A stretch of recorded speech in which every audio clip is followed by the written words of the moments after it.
People say that we throw around the word icon too loosely. I mean, what even is iconic anymore? The Office? Iconic. Kombucha Girl? Iconic. Blue Ivy Carter? Well, that's what Beyonce is currently arguing in a court of law. What's up, y'all? It's Emile Ennis Jr. here with Clevver News, and we don't often see Beyonce pressed. I mean, even after that infamous elevator incident, she remained calm, cool, and collected. But a certain wedding planner has got Queen Bey up in arms about the usage of her daughter's name to promote their wedding planning business. Beyonce has tried to trademark the term Blue Ivy Carter since 2012, the year that Blue was born.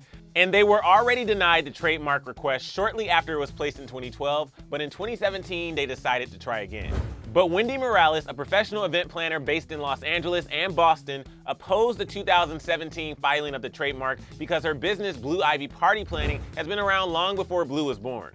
You see, she started her business 3 whole years before, actually in 2009. Wendy is arguing that Beyonce should not be able to trademark the term Blue Ivy because the trademark will hurt her business. She thinks that people will confuse her boutique website and her advertisements for the Blue Ivy.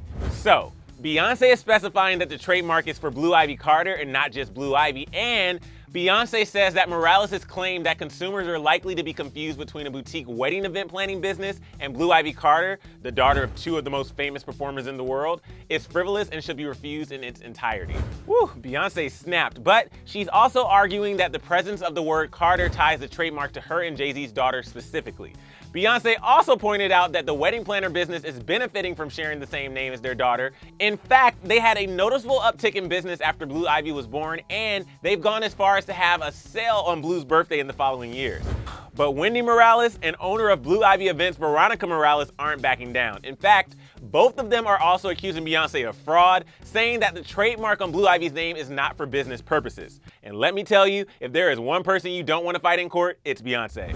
She said that the trademark for her 7-year-old daughter's name is in fact for business purposes. Official documents state that Beyonce argued that Blue Ivy has achieved a significant amount of fame, particularly at such a young age. She also has a noted and well-chronicled interest in fashion. Given these factors, Blue Ivy Carter is capable of and interested in becoming the face of a brand. For this reason, the factual context demonstrates that BGK filed the application with the intent to build a brand around Blue Ivy Carter and her public reputation and renown. And just in case you were like, what's BGK? It stands for Beyonce Giselle Knowles. And now you know. So I guess it's never too early to start building a brand for yourself, especially if that brand is already worth over $1 billion like Blue Ivy is. And you know, of course, I'm talking about the 7-year-old here. Sure, I bet Blue Ivy Events has some money in the bank too, but definitely not Beyonce and Jay-Z money. In fact, apparently the Morales tried to sell their business to Beyonce for $10 million sometime a few years back. Obviously, Beyonce declined because she was never in the wedding planning business to begin with, but that's why I'm curious to see how this goes in court. The 2 opponents haven't made it to court yet, though if they can't settle soon, they'll have to make an appearance in trademark court and leave it for the judge to decide, which is looking more and more likely as time goes on because this is getting pretty messy. While Wendy is accusing Beyonce of fraud, Beyonce is accusing Wendy of harassment. She's saying that Wendy has been asking for irrelevant personal details about Beyonce, such as her personal address. She's also saying that Wendy has refused to keep the date and location of their depositions confidential, which could lead to a media firestorm and harm Beyonce's mental and emotional well-being. But that's just making Beyonce fight even harder for this trademark, and she's saying it's a matter that will affect her daughter's life and career.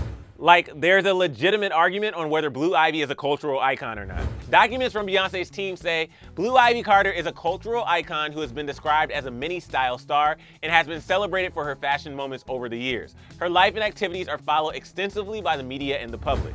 I mean, she's definitely not wrong about the media, and as far as being a cultural icon, well, she is the youngest person ever to be on the Billboard charts, so...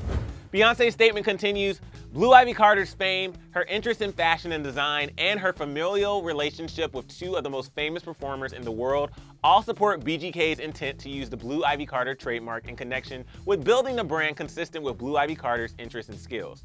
One person said, it's a small wedding designer business, just let them live, OMG. But there were plenty of people supporting Beyonce, and all I have to say to sum this all up is Beyonce snapped and said, you must not know about me.